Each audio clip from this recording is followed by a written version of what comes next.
Hello, I am Anubhuti Mishra and this is our IPO review video, जिसमें आज हम बात करने वाले हैं upcoming IPO Concord Biotech Limited के बारे में। कॉनकॉर्ड बायोटेक लिमिटेड ये एक इंडिया बेस्ड बायोफार्मा कंपनी है जो कि सिलेक्टेड फर्मेंटेशन एपीआईज की लीडिंग ग्लोबल डेवलपर्स और मैन्युफैक्चरर्स में से एक है।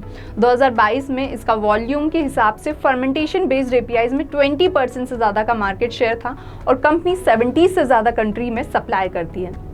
एपीआईज के बारे में बता देती हूँ। एपीआई यानी एक्टिव फार्मास्यूटिकल इंग्रेडिएंट्स, जिनका यूज होता है फार्मा इंडस्ट्री में as raw material. So firstly इन्होंने अपनी बढ़िया प्रेजेंस एस्टेब्लिश की है across complex fermentation value chain.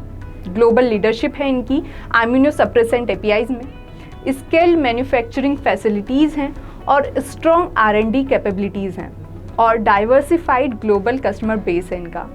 अब रिस्क की बात करते हैं तो लिमिटेड नंबर ऑफ कस्टमर्स पर मेजर डिपेंडेंस है for revenue, significant working capital requirement और फिर इस इंडस्ट्री में कंपटीशन भी काफ़ी है।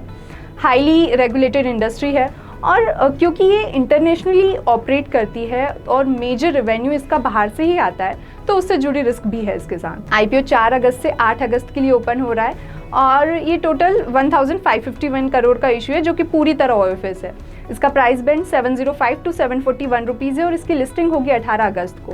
और क्योंकि ये आईपीओ पूरी तरह ओएफएस है तो इसका ऑब्जेक्टिव सिर्फ शेयर्स को लिस्ट कराना और ओएफएस लाना है। कंपनी के फाइनेंशियल्स पर नजर डालते हैं। रेवेन्यू FY21 में 616 करोड़ से बढ़कर FY23 में 850 करोड़ तक पहुंचा है। हालांकि प्रॉफिट में FY22 में सेटबैक दिखा, पर कंपनी ने FY23 में फिर से ग्रोथ दिखाते हुए 240 करोड़ का प्रॉफिट शो किया है। तो कॉनकॉर्ड है तो एक leading fermentation based API company जिसका स्ट्रॉन्ग ट्रैक रिकॉर्ड है, इसका ग्लोबल कस्टमर बेस है, स्ट्रॉन्ग R&D कैपेबिलिटीज़ हैं एंड स्केल्ड मैन्युफैक्चरिंग फैसिलिटीज़ हैं। मैनेजमेंट भी बढ़िया है, पर कुछ कंसर्न्स हैं, जैसे exposure to risk related to international market.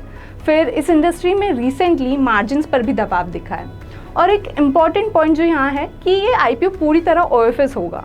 Valuation पर भी नज़र डाले तो ये कुछ खास अट्रैक्टिव है नहीं, बट स्टिल इससे मॉडरेट रिटर्न तो एक्सपेक्ट किया जा सकता है।